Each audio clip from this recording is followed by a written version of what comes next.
It's Monday morning, everyone. Thank you for joining us on the program. I am Nifemi Oguntoye. On Sunday, former Kaduna State Governor Nasir El-Rufai alleged in a television interview that the federal government, through the Office of the National Security Advisor, has been paying bandits as much as 1 billion naira in Kaduna as part of its counterinsurgency strategy. Now, the Office of the NSA wasted no time in firing back, calling the allegation false, baseless, and an insult to the sacrifices of fallen security personnel. The statement signed by Zakari Mijinyawa listed names of eliminated kingpins like Boderi, Baleri, Sunny Yellow, and even claimed that Ansari leaders once based in Kaduna have been arrested. It insists that not a dime has ever been paid to criminals under this administration. But beyond the exchange of words, what do the facts really show about the fight against banditry? And how do political actors risk undermining security efforts with this claim? Let's bring in security analyst Oyekachi Adekoya for more on this development. Mr. Adekoya, thank you for joining us on Beyond the Headlines. El-Rufai didn't just make a passing comment. He alleged that 1 billion naira was paid to bandits in Kaduna under this government. When you hear such a figure tied directly to the office of the NSA, what's your first reaction? I think we have to be very careful because there's a 2022 law, I think it's called the Prevention of Terrorism Act, Section 24, which proscribes the payment of ransom for kidnap and even punishable by 15 to 20 years or thereabout. So if the former governor is alleging, then he must bring his facts. That is not to say that we've not had reasons to believe that some level of ransom has been paid. In a number of high-profile cases, you can look at the Abuja train attack, the Kuriga incident, the Dapchi incident, even allegedly even in the Chibok.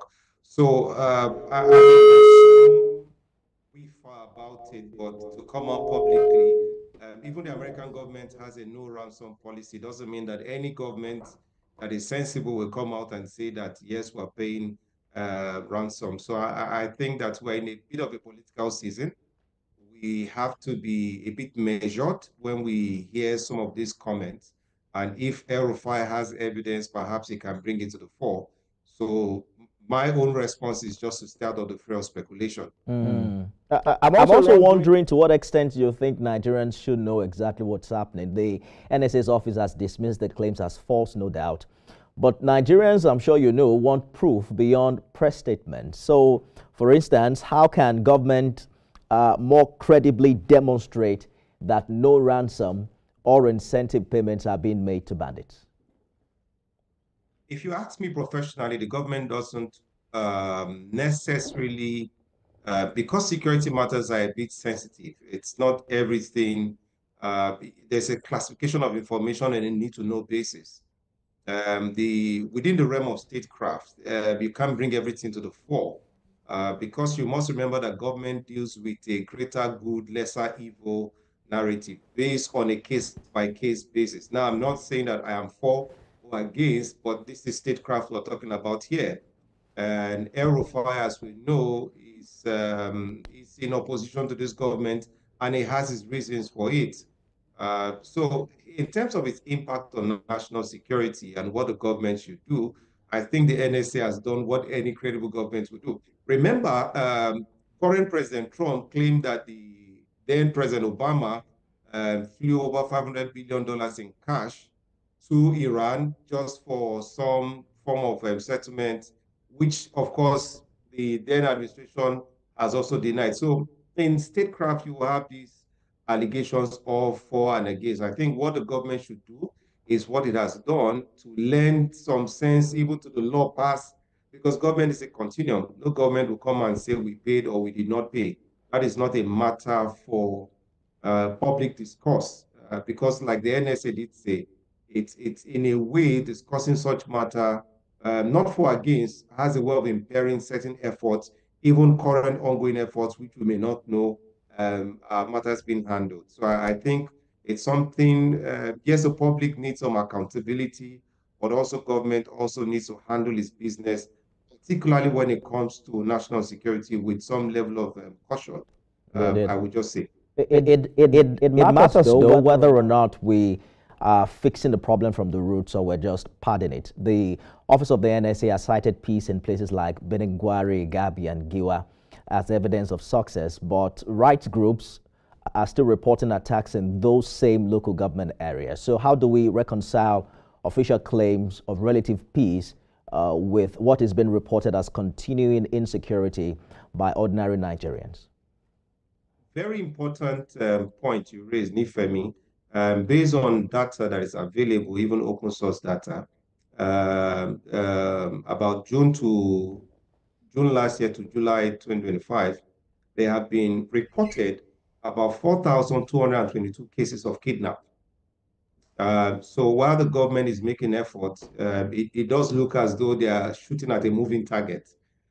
So there's relative peace in some places, but I mean, the problem just morphs to another issue. So again, it comes to the issues we talk about.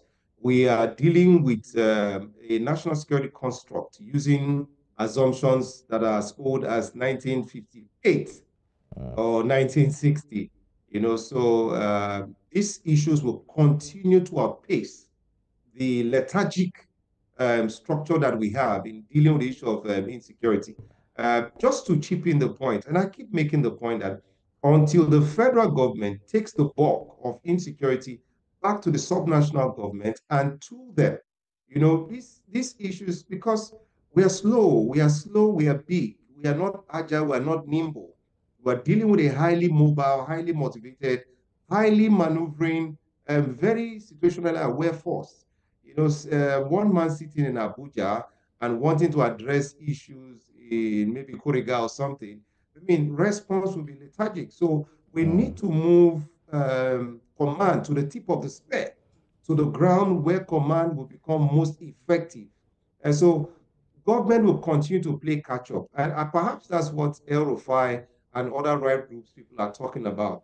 That while government is making good progress and effort, it seems as though that the incidents are moving faster than government's effort. And that's a clear fact based on available evidence. We have to go now, but I'd like us to touch on the impact of politics in all of this. The Office of the NSA is accusing the former governor of dragging national security into partisan battles. But isn't there a danger that even in defending itself, government also is risking turning this on its head and, turning security into a political PR contest rather than a transparent policy conversation? This question is very difficult. Truly, the government is between a hard place and a pickle. Government is just basically in a pickle. You're damned if you respond. You're damned if you do not respond, because the political space is ahead of the narrative. Again, so government is playing catch up. Listen, I said, I think it was 2 years ago at the onset of this administration, that unfortunately, this administration will fail, as others have failed in dealing with national insecurity, if they continue to think that the president is primarily responsible for internal security. I mean, politics is local. El-Rufai is talking to his base in the Northwest or his base some parts of Kaduna. So, I mean, he can play politics with people's pain points. The truth is that people are being kidnapped. But the bigger truth is that internal security is not the responsibility of the NSA. With profound respect to the person of the NSA, he's just a security aide to Mr. President. He shouldn't have command. I mean, he shouldn't be the chief security officer of the country. We elected a president, and it again is sad that the NSA's office is the one speaking on national security. So that's why I said, if they comment, problem. If they don't comment, problem. Until we take this conversation back to the governors and the people who hold the governors accountable. You cannot blame people like El-Rufai for speaking about the issues on the ground and exploiting it. All right. It's for the president to take this conversation back to subnationals and let the people and the court of public opinion hold the governors responsible for internal security matters. I mean, we've been hearing the talk about increased budgetary allocation. So what would the governor say is their challenge at this state in time? Talking about the role of governors, that's exactly what we're talking about in the second half of the show. Oyekachi Adekoya, security analyst, thank you so much for talking to us. By the way, happy birthday. We probably pulled you from your party. Thank you for joining us. Thank you for having me, and good evening to Nigeria. Thank you. All right, my producer is just informing me that Kaduna State government has now reacted to El-Rufai's narrative earlier on. Kaduna State government has threatened to arrest the former governor if he continues with such narrative. It's firing a major warning shot at the former governor, accusing him of plotting to plunge the state back into chaos and vowing that he will be arrested if he continues on that path. In a strongly worded statement signed by Commissioner for Internal Security and Home Affairs, Dr. Sulaiman Shoaibu, the Governor Obasani-led government alleged that El-Rufai has resorted to overt provocation and covert manipulation after the humiliating defeat of his political allies in the August 16 by-elections. We're following this story very closely, and we'll bring you more updates as soon as we have them. We're back with more right after this break. Don't go away.